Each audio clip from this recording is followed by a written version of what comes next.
found guilty as subjects to testing. He recalls that Shin Yu-jung sent the right guardian to arrest the entire clan and ordered him to kill the members who wouldn't cooperate. He then reflects on another 3 years later when an unknown clan suddenly captured Jejong and the situation became serious. Shin Yu-jung joined hands with the forces of justice to attack them. He determines that he has to take care of this before that child graduates from the academy. He reflects that he rushed because this could have been the first significant war to occur in 15 years, and he was afraid that this situation could be a repeat of what happened in the past, where he wouldn't be able to protect his son. He considers that the Boy God's sixth martial clan was stronger and more dangerous than any opponent he had ever faced, and the elders couldn't face them, so Shin Yu-jung and the Great Guardian had to get because of his tremendous power, Shin Yu-jung felt like a miniature kid who couldn't face an enlightened grandmaster. He acknowledges that in a matter of mere seconds, he was pushed back on the defensive, and attacks were launched against him. The other person responds that he is not him while blocking his attack and counterattack. He contemplates, and after uttering words that cannot be understood, he executes a strike to finish Shin Yu-jung, and at that moment, images of H.W. Young and that child pass by, recalling both of their happy faces. He considers that if he dies here, that child will be alone and reiterates that he can't leave the child alone. He recalls that Dr. Jung said after he used that special martial art, he saw images of H.W. Young for a moment, and he hopes he refrains from using that martial art again, because if he uses it again, he can't guarantee that he will recover from the after effects again. He acknowledges that he has no choice, but to think he can't die here and rushes to attack him. He reflects that in the end, Shin Yu-jung uses the blood god reversal technique again, and he loses consciousness. After a while, Shin Yu-jung regains his senses while Marathon sits near him and asks if he is alright. Shin Yu-jung calls them, then he agrees and says it looks like the enemies have retreated. He wonders what is going on and how he did that, realizing he doesn't remember anything. Shin Yu-jung arrives there and says he overdid it again, asking what if he thinks if he keeps doing this, and stating that the only person who can set this cult straight is him. He advises not to overdo it, while Shin Yu-jung recalls all past events and realizes that he has to decide the direction of the cult. He recalls saying that the only ending for him is defeat and asserts that he will straighten the direction of the cult. Gaji in time asks if his eyes are completely red, while the lady with him becomes scared and says, no way if he is using the demonic blood reversal technique right here and now. Meanwhile, another person laughs and says there is merit in provoking him. He thinks about causing chaos, eliminating the 6th grade clan lords, and finishing his job. He considers that no, it would be better if he exploded and turned this place into a sea of blood. Shin Yu-jung taps his foot in anger on the ground, and an explosion occurs, breaking everything. He roars at full power, and his clothes tear as he transforms into a monstrous figure. He instructs the cadets to get out of the way and asks the nanomachine to show him the impact points of the fragments. The nanomachine starts displaying the impact points, and he walks big rocks in the air, while the cadets thank him for saving their lives. He quickly runs towards them and urges them to hurry and go to a safe location. Shin Yu-jung shouts that everyone who tries to stop him will be met with death, then punches the floor in anger, breaking it, and throws big rocks towards him. He quickly approaches him, putting a hand on his head and the other hand on his chest, and instructs the nanomachine to start scanning. The nanomachine acknowledges and begins scanning. Shin Yu-jung realizes it's an electric shock on top of the head using the right hand, and on the chest using the left hand, while Shin Yo-woon uses his Kai powers to control him. After some time, he falls down, shocking everyone. Shin Yo-woon thinks it's a good thing to be analyzing through the videos last night. An old man remarks that he hasn't made it known, but up to this moment, he has been protecting him. He still can't believe it, and thinks he'll hear the truth from him directly. He grabs his neck and asks who he is. Yo-woon wonders who this guy using changing steps is, and the blood reversal technique should be blocking any unknown energy. But how could he still be this strong? Shin Yo-woon asks him who he is. He replies, asking what he is talking about, and another person says he's heavily demon Yo-woon, the leader of the Buju Sword Clan. Shin Yo-woon, surprised, asks about the Buju Sword Clan, thinking if it's the Buju Sword Clan, it is a hidden clan under the Buju Sword Clan. Yo-woon communicates through sound telepathy, instructing to kill the traitors in front of him, cut off the necks of his followers, and correct his divine pulse order. He replies that's what he said to the headmaster and asks why he is surprised to hear his own words. He says he talked with him about them plotting against him, and now he's pretending to be him.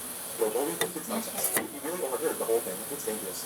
If he does something wrong, the plan will be exposed, and he doesn't want to let him know. He tries to say something, but Shin Yo-woon stops him and asks who allows him to talk freely. Yo-woon thinks, damn it, he needs to get them out of this castle, and says through sound telepathy that the plan failed, Brigade Yo. Shin Yo-woon replies, no way, Brigade Yo and the small cult leader are going to die, and in the meantime, they'll clear this place up and withdraw. He tries to attack again and says he loses, there is no way, while he blocks his attack and says he has seen it doesn't work for him, grabbing his face, but he steps back quickly. He thinks he has suppressed the top of his head and his concession vessel, but he still stays free. He once again moves to grab his face, but he quickly steps back, realizing it's different. It's definitely akin to the reverse blood technique, but his pupils don't turn red. He considers that the back flowing around is different. He reflects that everyone has a hidden trick up their sleeve and questions whether they would hand over the real reverse blood sacred marks to the cult leader and the sword demon. He notes the only disadvantage is that the duration is only about half the length. He responds by asking if the reason the heavenly demon will subdue just now is because of that. Another person commands to bring him down immediately, and they all rush to capture him, but he counterattacks and throws them away. Yo-woon ponders what kind of defense there is, and believes that half the length of time is sufficient to kill him, so he attacks. Shin Yo-woon warns the heavenly demon to watch out and cuts his hand, expressing regret that only one arm was severed, but he supposes he can manage with just his head and body. He berates him, asking if he thinks he will allow him to treat him in such a manner, and moves to attack him again, while Shin Yo-woon also attacks, cutting off his other hand. He screams in pain, finding it impossible to comprehend how someone could be so powerful. He contemplates his defeat, realizing that if he wants to withdraw while buying time, he might as well kill himself. Yaji in time also sustains injuries and realizes he is lost, while a cadet announces that he has captured him as ordered. He commands the current heavenly demon to subdue all warriors and guards of the Blue Sword clan. If they rebel, he is authorized to eliminate them all. The HWA Lion identifies him as Go Wang Paul. The guards observe Go Wang Paul and rush to attack him, while Tio Wang and Duke also arrive to assist him, swiftly defeating them all. More guards appear, and one of them commands the others to dispose of them quickly. He remarks that it seems they still fail to grasp the situation, urging Go Wang Paul to attack, with him echoing. He questions if he just ordered him and proceeds to attack him. Meanwhile, Chenyo comments that he supposes they still do not comprehend the significance of the elders from the three main clans hating him, advising that, nonetheless, he ought to be concerned about himself at present. Go boldly contemplates that he cannot allow this situation to persist, and is certain that he spared him in order to ascertain who is backing him. He contemplates that rather than surviving and enduring torture, it would be better to reverse his high blow and end his own life. A warrior approaches and inquires if that person is still alive. Chenyo sits beside him as he remarks that he must be considering intervening, but it's futile, and he talks. He asserts that there's no escaping this end, and no way beyond the reach of their school's power, while Chenyo approaches him, placing his hand on his chest, emitting a light from his hands. He observes the light and recalls he clearly informed them he is not. Chenyo performs some magic on him, causing him to shout as his body hair burns, attracting everyone's attention. He questions how he is still alive. Chenyo smiles and confirms that it worked, then asks him to repeat what he was saying about his school. After a while, Yobowi curses inwardly. Following the conclusion of the grand battle, the summon said, the fourth elder, Yaji and Chaya, and the sixth elder, Mongo, lead their forces to the manor of the Shadow Sword clan. He reflects that they believe no one will be able to escape easily because they had sealed off all the outer gates and activated the emergency system. However, upon their arrival, they find the manor of the Shadow Sword clan in the east already ablaze. The scene shifts 3 days later, where Merikian reports that they had extinguished the fire at the Shadow Sword clan, but they couldn't locate any survivors. He mentions that most of the bodies were burned, while it is believed the remaining few took their own lives. He remarks that they had thoroughly prepared to eliminate any loose ends at any time. Chenyo inquires about the progress of the investigation into Yoboli and the Sword clan. He is informed that the left guardian has been interrogating Tihan and Yoboli since yesterday, but nothing significant has been uncovered yet. Additionally, all individuals associated with the Shadow Sword clan have been found deceased. All blood relatives of the Sword clan have been detained, and the combat groups and battalions under their command have been disbanded and suspended. Among the guards, a total of 14 individuals have been identified as belonging to the Shadow Sword clan. Originally, there were only 5 of them on record, but 9 were recently added. Chenyo acknowledges this information while he mentions again that the 11th elder has requested to see him. He instructs them to come in, and each one enters, greeting the heavenly demon and explaining she has come to see him because she has something to report. He inquires if she has returned already, while Merikian notes that he has changed his human skin mask. She chuckles and remarks on how she cannot rest when her heavenly demon is working so hard for their cult. He asks if she has found something. She replies that 3 days ago, during the process of collecting the Shadow Sword Squad's bodies after their battle, they discovered that 3 or 4 bodies were missing, including Ju Zhong, the leader of the Shadow Sword Squad. In response, they dispatched a tracking team to Fujian Province and Yongqi Province, using the Invisible Clan's information network, and today, a message arrived from the northern part of Fujian Province. Meanwhile, he inquires if they have found them, and she confirms, saying they discovered their traces there and requested assistance from the Wuhan region, but they all went missing while tracking them down, apologizing for the situation. He reassures her, saying it's all right, he help anyway, then suggests moving on as he walks away. She expresses her gratitude for his understanding. He examines the map, pointing to a location, and noting that the Wuhan village is north of Fujian Province, indicating that it seems they passed by Zhejiang Province. She agrees, saying that's what he's guessing. He wonders if his prediction is correct, and recalls that at a banquet with the normal life, it was mentioned that the escort guard was also responsible for inspecting the liquor bodies. He remarks that, as expected, there is a high possibility that they are related to the Sixth Blade Martial School, and informs Merikian that he mentioned the Shadow Sword clan was recruited from outside about 60 years ago. Merikian agrees, adding that it is said they were defeated by the Grand Cult leader in his prime during the Northern Conquest, and were converted before joining their cult. He ponders that he doesn't understand and wonders if they have been waiting for that long. He thinks it has only been a month since the Sixth Blade Martial School made its appearance in Europe, and the gap during that period is too significant to make a connection. He recalls Yoboli's words about there being no place where the power of their school doesn't reach, and realizes that the school he was referring to shouldn't have been the Shadow Sword clan, contemplating a way to make that individual open his mouth. Merikian looks at him and asks if something is wrong. He replies, asking Merikian to make some arrangements, as he believes he needs to go see the Daimon God. The scene shifts to the heavenly demon cult's inner palace ceremony, where Chenyo arrives. Dr. Beek Jong and his followers kneel in front of him, and Dr. Beek Jong greets the heavenly demon. Chenyo acknowledges his efforts, and Dr. Beek Jong responds that it's his duty as the patriarch's doctor, expressing his regret over his lack of skill, which makes it difficult to determine exactly what happened. He asks for forgiveness. Yoboli interjects, shouting no, and repeatedly apologizes while becoming emotional, mentioning H.W. Young. Chenyo looks at him, contemplating how he wants to know the truth and his inner feelings, but he never expects him to react like this. He reassures Yoboli not to feel guilty, stating he called him here for a different reason. He inquires if Dr. Beek Jong has finished analyzing the medicine found at the banquet hall. Dr. Beek Jong confirms that he has analyzed the one containing copies, but wonders why he wants this information. After a while, Chenyo arrives at the ceremony, where they announce the arrival of the heavenly demon and greet him. He notices another seat beside the throne and reflects that although they accepted him as the heavenly demon last time, and the situation is now clear, he observes the other temple elders. He speculates that they are probably thinking he didn't expect them to help him for free, and regardless of what happens, he will benefit most. He proceeds to the throne and takes his seat, while Wu Qiaoyang approaches him and states, heavenly demon, the seat next to him is for someone. Chenyo interrupts, breaking the seat, and declares there is no seat next to him. Yao Jian wonders if he attacked by touching the seat next to him, and Hang So-yu thinks about how stubborn he is. Liu Qiao-yu considers holding back for now, emphasizing that the eldership revision is currently more important. He suggests starting the meeting and attempts to discuss agendas, but Marikian interrupts, expressing his desire for the third elder to participate in the meeting. He insists on discussing matters related to the Heavenly Demon's patriarchal inauguration first. He questions the nature of this proposal, while Jia Jiankai asks about the inauguration. Hang So-yu objects, stating that this topic hasn't been discussed at all. Jia Jiankai agrees, questioning how he can proceed as he likes with something that wasn't discussed. Liu Qiao-yu suggests it's not too late to discuss this after the current patriarch wakes up as he looks at the other elders. He contemplates how the three sects are walking on eggshells around the other lords, considering them laughable. He reflects on the fact that unlike the current patriarch, descended to power through the previous patriarch, the Heavenly Demon has been gradually amassing power since his days in the academy. On the other hand, their six sects have been partially wiped out, with the poison sect completely eradicated, and both the sword sect and the shadow sect disbanded. Marikian inquires if only these three objects, looking at them all. Sama-yu reflects that it's a good thing he convinced Mao the previous night after the elders' meeting, realizing it wasn't a difficult decision to make after discovering Chinyo-Woon is the Heavenly Demon. He closes inwardly, realizing that if this continues, he will be outnumbered by the other elders. He wonders if he can only rely on the lords of the small clans. He asks if there are any objections among the lords. An elder raises his hand and mentions that there are three along with three elders. Liu Qiao-yu curses inwardly, realizing that those are the only people who agree. H1 reflects on how foolish it is to underestimate the influence of the Heavenly Demon, a figure of absolute authority who has appeared. She wonders if they truly believe their influence remains the same as before. Liu Qiao-yu concludes that he has no other choice and addresses the Heavenly Demon, stating that in their cult, there are standard procedures for such matters. He believes it's appropriate to wait until the patriarch wakes to proceed, especially since they have discovered who is deceived by his spot. Liu reflects on the persistence of the current patriarch and the potential consequences of such division. He observes Chinyo-Woon and speculates that the Heavenly Demon must be in a bad mood. Sama-yu reports that Dr. Deep Jong's treatment has shown no progress and acknowledges the concerns of the three elders. However, he asserts that they cannot leave the leadership position vacant, especially considering the uncertain threat posed by the Blood God's six martial clan. Liu Qiao-yu suggests further insistence on his point, proposing that if Dr. Deep Jong's treatment isn't effective, they should seek divine help and await the patriarch's recovery before proceeding.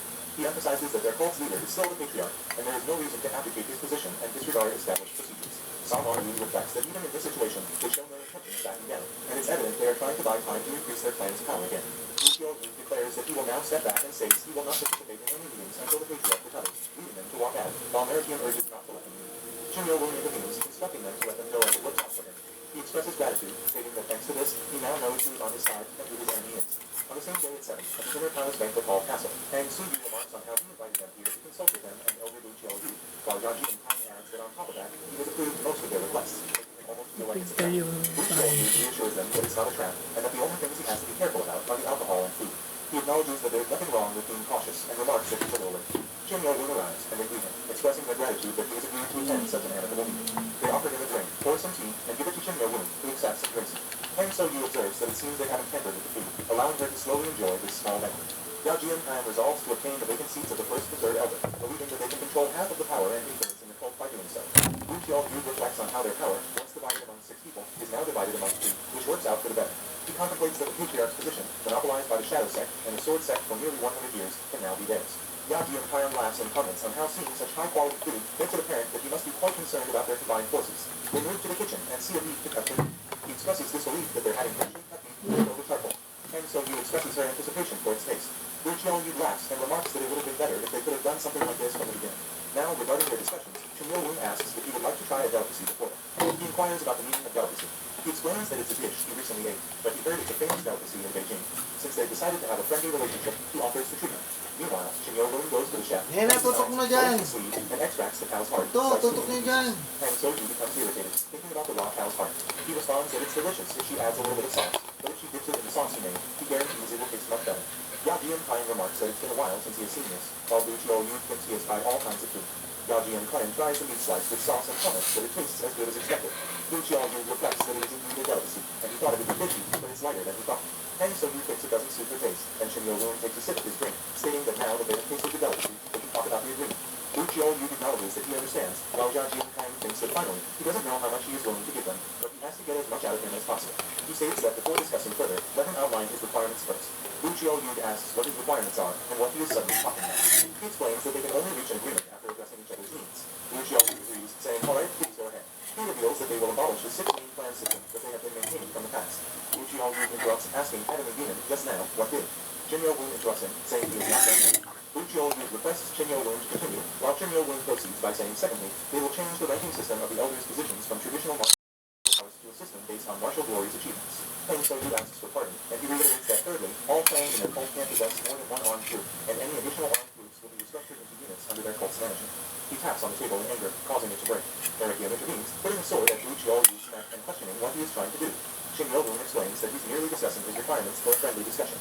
Merikian questions how it is friendly, noting that what he is saying sounds more like a declaration of war. Meanwhile, Qin Yolun explains that in order not to escalate the situation as he requested, he has held this feast in an open space, sent all the guards back, and only had the Grand Guardian and some attendants accompany him. She shouts, questioning if he thinks it makes sense, stating that the condition he has put forward now is no different from saying he's going to take away their three main clans' power. Wu Qiaoyu responds, addressing the heavenly demon, stating that he knows all of their three main clans' forces are currently on standby outside the inner castle. Qin Yolun replies that's the condition the guys put up before this discussion. Wu Qiaoyu continues, stating that their numbers make up 20% of their cult's total power, and questioning if he thinks he will be able to keep the Six-Blade Martial School, the Norm Alliance, and the Evil Alliance in check after losing them all. Merikian asks how he dare threaten the heavenly demon, and Qin Yolun responds that, as expected, it's hard to talk nicely to them, instructing them to kneel down. Wu Qiaoyu wonders what the hell is happening, feeling pain in his heart, while Yang Khan realizes that pain is in his mansion, preventing him from moving his inner tie. And so you also feels pain and wonders what is happening. They all cry out due to the pain. Wu Qiaoyu notices that the pain disappears after they kneel and demands to know what he did to them. He explains that it was a poison worm, perfect for people like them, whose heads are full of rotten things.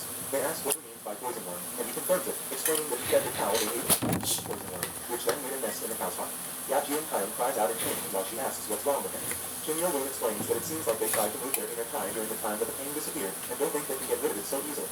He adds that the poison worm was created by the heavenly demonic founder himself, and only the heavenly demon can control it, and if the guys don't follow his orders or pose a threat, they will suffer a painful death. Wu Qiaoyu asks who the heavenly demonic founder is, and thinks he got him. Qin Yolun confirms this, stating that he almost forgot his fourth requirement. Wu Qiaoyu asks what his fourth requirement is, and he replies that, in return for accepting them as his subordinates, he wants to receive a proper tribute. He explains that for the sake of their friendly relationship, he'd like to receive from the wives of the three main clans' leaders, specifically, a right arm from each one of them. Qin Yolun sits in the Patriarch's office and thinks that he thought they'd show their pride and confidence as elders, but in the end, preserving their own lives was more important. He considers that the wife of the stealth-sex elder is already dead, so Elder Yajian Kaim didn't get the blood of his kin on his hands. He reflects that he did everything to safeguard his own safety, and though he'd like to take care of them right away if he thinks about the current power of the cult, it would be best to control them using the snake's poison and disperse the forces of the three sects. He wonders if the former patriarchs face the same issues as well. If he's unable to get rid of the enemies from within out of fear of losing his power, there's only one answer. He concludes that he'll have to strengthen the cult's forces so there'll be enough to handle them.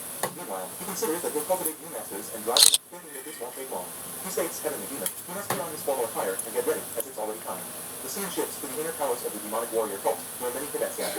One of them attempts to move forward, but guards block his way, instructing him to move back a bit more. He questions how they are supposed to move back when they want to see the cult's new leader up close. The guards acknowledge their feelings, but emphasize that it's dangerous, so they should please keep their distance. As they hear the beating of the drums, they realize that it's finally starting, and will finally be inaugurated. Paul says he's truly moved that he will finally return as the patriarch, and deeply agrees, saying that it feels just like yesterday when he was worrying about the grand tournament for the minor preschool back at the academy. The only HWA interjects, expressing her sympathy for Hyo Bong, because, more than anyone else, he was the one who wanted to watch the inauguration up close. Everyone looks at her as she continues, mentioning how excited Hyo Bong was when the Lord's inauguration was decided, but he became despondent when he heard he had to watch the event from afar. He remarks that there's not much they can do when being assigned to the podium should only amount to over a week's salary. Go Wang Ho agrees, saying it's unfortunate since Hyo Bong wanted to watch the Lord's inauguration up close. The guard announces that the inauguration will begin and requests everyone to settle down. They all look at him, and Hosang HWA asks who that is, feeling like she has seen him somewhere before. Hyo Bong approaches, surprising them all. BP reassures them, saying they were worried for nothing, and Go Wang Ho agrees. Meanwhile, the guards blow the vessels and beat the drums. Merikian arrives with a medal and some gifts, and all the cadets give blessings to him, repeatedly saying long live the demonic warrior cult. Merikian addresses the followers of the great demonic warrior cult, announcing the heavenly demon's order. He states that they will now begin the inauguration of the great demonic warrior cult's patriarch. After a while, Qin Yolun arrives, and everyone looks at him. They offer their sincerest congratulations to him while kneeling.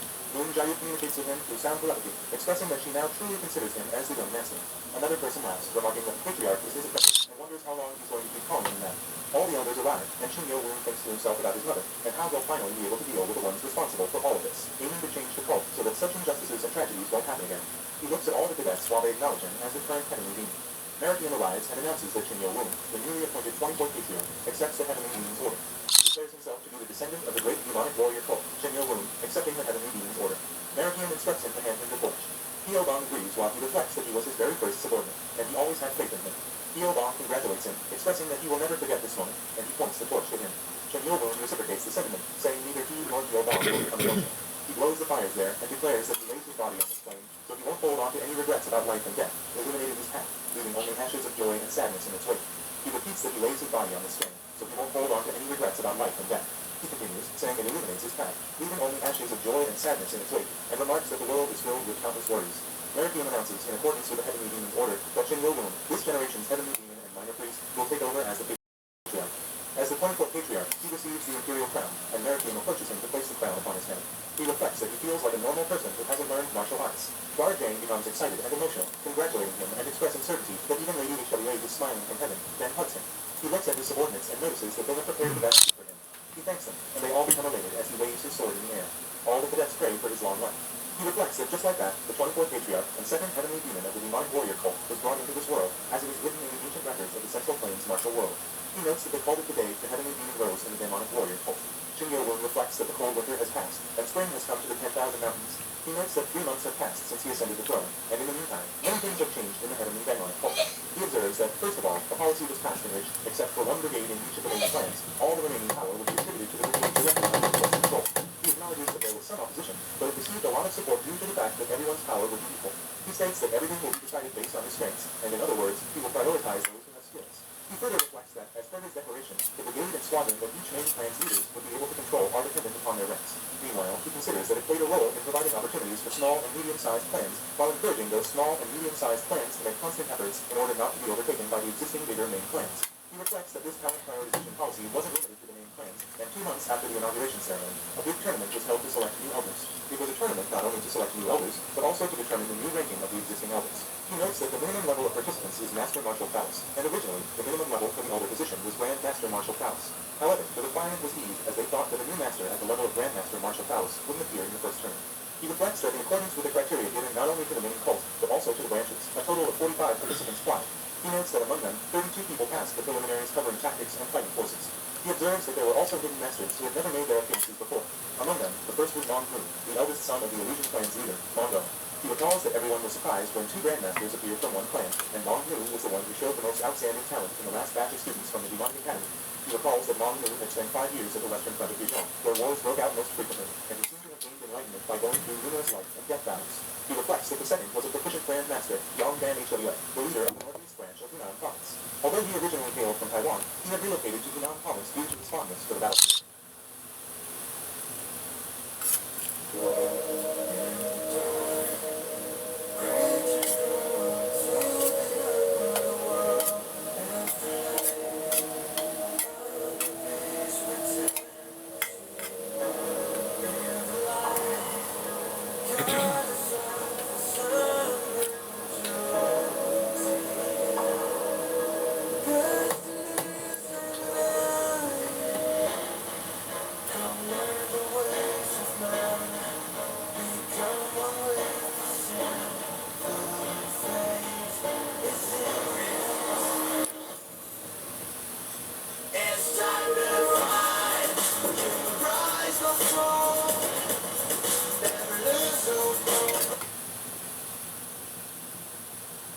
He notes that Yongdan HWA had lost interest in the front line, which had been pacified by the alliance with the Neuron Alliance. However, it said that the appearance of the 6th Wave Martial School reignited his enthusiasm.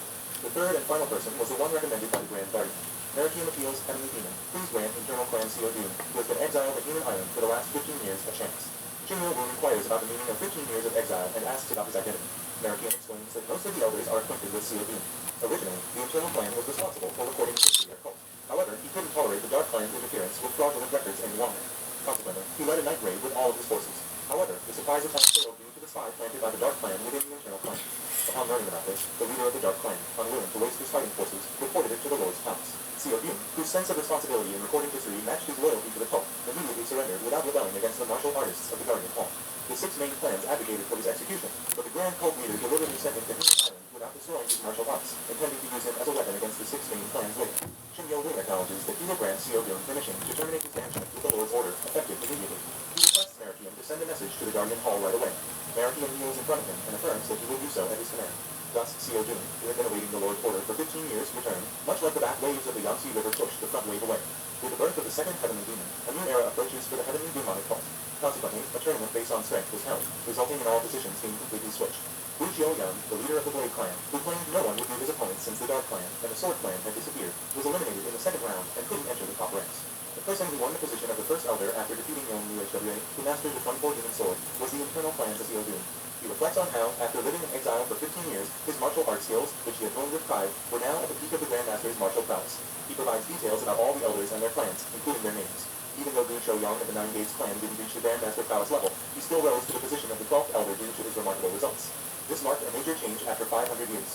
From there, Chinyo Wu presents an unconventional plan at the Grand Hall meeting. This plan involves holding tournaments and the elders once every 5 years. This means that even those who had previously risen to the position of elders must continue to polish themselves, and that other clans would have the opportunity to fight with elders who risen at any time. He reflects on how the elder ranking system wasn't the only thing that became competitive. As the size of the security hall increased, it was divided into the 6 sword brigades, and he made the subordinates, the 6 swords, compete. Most of the martial artists of the 6 sword brigade were made up of subordinates Chinyo Wu gathered from the demonic academy. Ho Jin Chang, who was previously a martial arts instructor at the demonic academy, became the leader of the security hall with the consent of all 6 swords. Most of them have been reorganized, with only the guardian hall remaining intact. This was because of the tradition that had been passed on since the time of the ancestral heavenly demon. He reflects on a battle against the 6th Blade Martial School that took place within 3 months. They received information stating that the 6th Blade Martial School was gathering at the border between Fujian and Zhejiang provinces. The 1st elder led the 5th elder, the 10th elder, and the 11th elder to set out. Contrary to the expectation that it would lead to a major war, it ended after a small battle at the border. According to the invisible plan, there would be no major confrontation as the 6th Blade Martial School solidified its internal forces. In preparation for an emergency, the 4 elders decided to stay in the northern part of Fujian province for the time being to keep an eye on how things would unfold. Chinyo Wu remarks that the 6th Blade Martial School has done them a big favor this time, and now is the perfect time to disperse the power of the 3 main clans within their cult. Merikian responds to his command and informs him that a month before, messengers from the Northern Alliance delivered a letter from the Alliance leader. The letter conveyed the news that the New Year convention, which they had asked Chinyo Wu to attend in the new year, would be postponed for the time being. Along with